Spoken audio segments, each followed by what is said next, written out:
கடந்த 5ஆம் தேதி சென்னையில் நிகழ்ந்த ஒரு படுகொலை தமிழ்நாட்டை மட்டுமின்றி பிற மாநிலங்களையும் அதிர வைத்தது. இந்த கொலையில் பெண்களும் சம்பந்தப்பட்டிருக்கிறார்கள் என்ற அதிர்ச்சி தகவல்கள் அடுத்தடுத்து வெளியாகி வருகின்றன. இந்த பட்டியலில் இருக்கும் அஞ்சலை என்பவரின் பின்னணியை பார்க்கலாம்.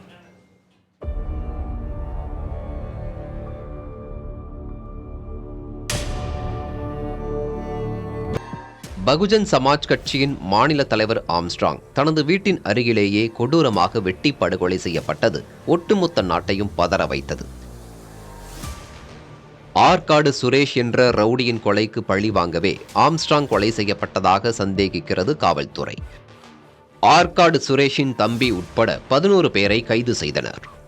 இவர்களில் திருவேங்கடம் என்கவுண்டர் செய்யப்பட்டார். இந்த வழக்கில் அதிமுக நிர்வாகியும் பெண் வழக்கறிஞருமான மலர்கொடி, திமுகவின் திருவள்ளூர் மத்திய மாவட்ட இலக்கிய அணி துணை அமைப்பாளர் குமரேசனின் மகன் சதீஷ், ஹரிஹரன் என மேலும் 3 பேர் கைது செய்யப்பட்டுள்ளனர்.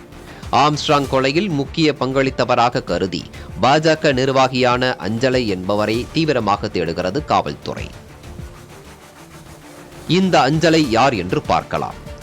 பேசின் பிரிட்ஜ் பகுதியைச் சேர்ந்த அஞ்சலை அங்கு கஞ்சா விற்று வந்துள்ளார். பிறகு புளியந்தோப்பு, ஓட்டேரி, பெரம்பூர் உள்ளிட்ட பகுதிகளுக்கு கஞ்சா சப்ளை செய்யும் மொத்த வியாபாரியாக வலுவாக தடம் பதித்துள்ளார். கஞ்சா தொழிலின் தாதாவாகவே திகழ்கிறார். கொல்லப்பட்ட ரவுடி ஆற்காடு சுரேஷை காதலித்து திருமணம் செய்து கொண்டவர் இந்த அஞ்சலை. 2019ஆம் ஆண்டு பல்வேறு வழக்குகளில் ஆற்காடு சுரேஷ் சம்பந்தப்பட்ட நிலையில் அஞ்சலையை ரகசியமாக சந்திக்க வந்தபோது போலீசில் சிக்கினார். அதன் பிறகு ஆற்காடு சுரேஷ் ஜாமீனில் வெளிவந்திருந்தார். ஆற்காடு சுரேஷை திருமணம் செய்த பிறகு ஏரியாவில் தாதாவாக வலம் வந்துள்ளார் அஞ்சலை. அஞ்சலை மீது கொலை முயற்சி, கட்ட பஞ்சாயத்து, கந்துவட்டி வழக்கு, கஞ்சா கடத்தல் உட்பட 10க்கும் அதிகமான வழக்குகள் காவல் நிலையங்களில் நிலுவையில் உள்ளன. 2019ஆம் ஆண்டு குண்டர் தடுப்புச் சட்டத்தில் கைது செய்யப்பட்டு ஓராண்டு சிறைவாசம் இருந்தவர் அஞ்சலை.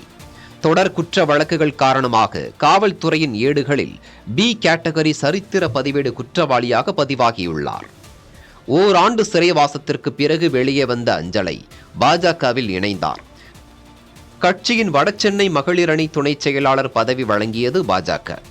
கடந்த ஆண்டு தனது கணவர் ஆற்காடு சுரேஷ் கொலை செய்யப்பட்டதற்கு ஆம்ஸ்ட்ராங் தான் காரணம் என கருதி பழி தீர்ப்பதற்காக அஞ்சலை காத்திருந்ததாக காவல்துறை சந்தேகிக்கிறது. இதற்காக வழக்கறிஞர் அருளுடன் கரம் கோர்த்து ஆம்ஸ்ட்ராங்கை கொலை செய்ய திட்டம் தீட்டியதாகவும் காவல்துறை கருதுகிறது. ஆம்ஸ்ட்ராங் கொலை அரங்கேறிய நிலையில் அருள் உள்ளிட்டோரும் கைது செய்யப்பட்ட நிலையில் அஞ்சலை தலைமறைவாகிவிட்டதாக காவல்துறை கூறுகிறது.